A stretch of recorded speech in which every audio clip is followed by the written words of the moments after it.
Thank you, Ambassador, and good evening, everyone. As I marched up the steps this evening, I thought, wow, this is yet another great opportunity to join at the residence here.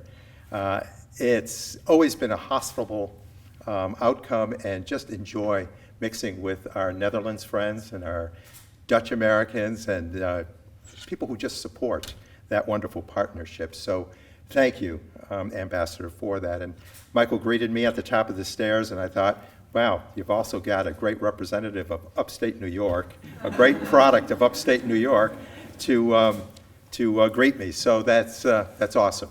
And to both the Ambassador and Mrs. Haspels, thank you for hosting us this evening.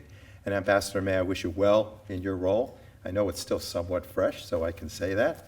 But we appreciate your leadership and all that it means to this partnership of the Netherlands and the U.S.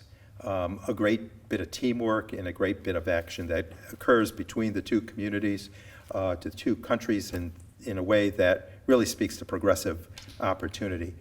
And to my colleague, John Molinar, thank you. To work with you is a good feeling, especially through this Dutch caucus. And David, as you, David Morgenstern mentioned his tie being the Heineken tie. I will tell you, Ambassador, I searched for the best orange I could get. And this was as bright as it got this evening. So in tribute to all of our friends in the Netherlands, go Netherlands US. That's a great opportunity to bring us all together. And I hope that, while this is, I'm sure, going to be a wonderful evening, I hope that I speak for everyone when I say that I can't wait till next year's Heineken Award, when hopefully we'll be actually together on the Hill with the Holland on the Hill experience that is phenomenal. But let me congratulate Michelle and Marie, who are here with Heineken. Congratulations on that recognition. IBM is a great, great operation. Not only are we celebrating an innovative company with a long history in the Netherlands, but we're celebrating a New York company, which I'm always happy to do. And so, Michelle, to our friends at IBM, please express my wonderful thanks for the award that you've received, but more importantly, for the history that you've written within New York State and the meaningful opportunity for work that you've provided.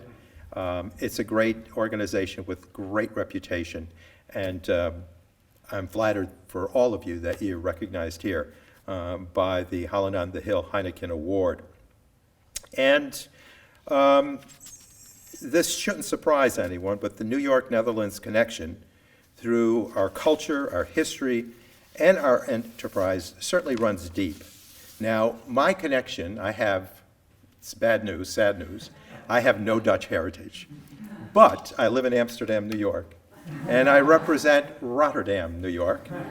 And in the heart of my district, the New York's 20th Congressional District, is the Albany Treasure, the New York State Museum, which houses the New Netherlands Project. So for that, I was sought to join into the caucus, and it's been my honor and my pleasure. And I love telling my Netherlands friends that I can get from Amsterdam, New York to Rotterdam, New York in 15 minutes.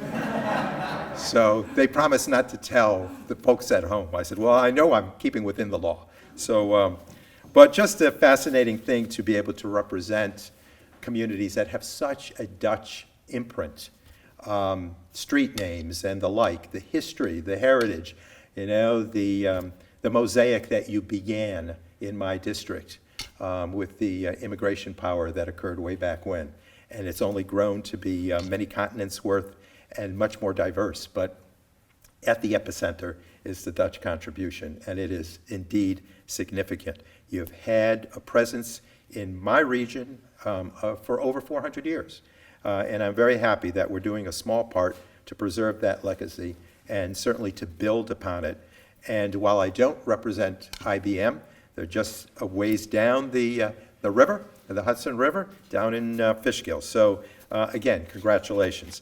I want to say a few words about Holland on the Hill, which is an excellent and necessary program from the Embassy and the Dutch business community in the United States.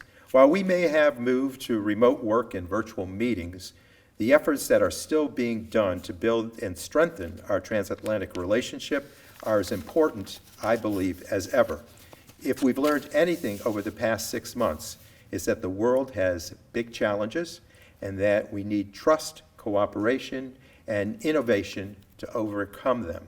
And I think that the United States can learn a lot from this partnership.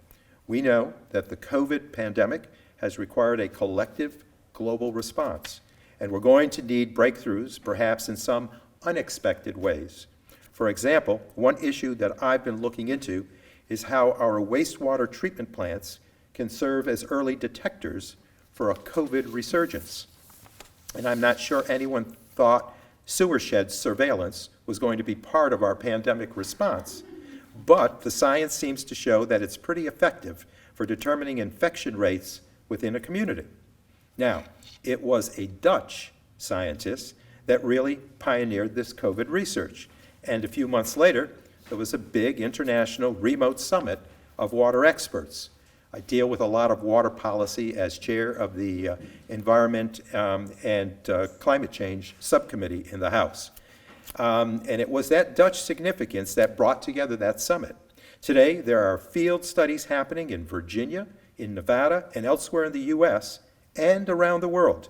And hopefully, as we're able to learn more, we'll be able to grow a monitoring network in many communities across the U.S. This was made possible because there is a strong global research network. If we can take a good Dutch idea and apply it here to save lives, I'm all in. I also spend a lot of time championing the efforts of climate change response, and we're working on clean energy and responding to climate change. And again, as we think about adaptation, improving the resilience of our infrastructure to sea level rise, we need to learn specifically from the Dutch. And we can learn a lot on mitigation too. How to grow an offshore wind industry and deploy hydrogen for our energy and industrial needs. We all know these major challenges are going to require global action and cooperation. No nation has a monopoly on good ideas, so we need to be open to learning from and supporting each other. And I believe a company like IBM is an important part of building that relationship, especially in the efforts to foster innovation and to support a modern, highly trained workforce. So improving the Dutch-U.S. relationship, whether that be our economic relationship or the sharing of knowledge, is more important than ever before. And I'm grateful that there are innovative companies that can help bridge that divide and give us a reason to come together today. So we thank you again, Ambassador, and congratulations to Michelle and IBM, and hooray, hooray for the Dutch-U.S. partnership. Long live the two countries and their partnership. It's great to be with all of you this evening.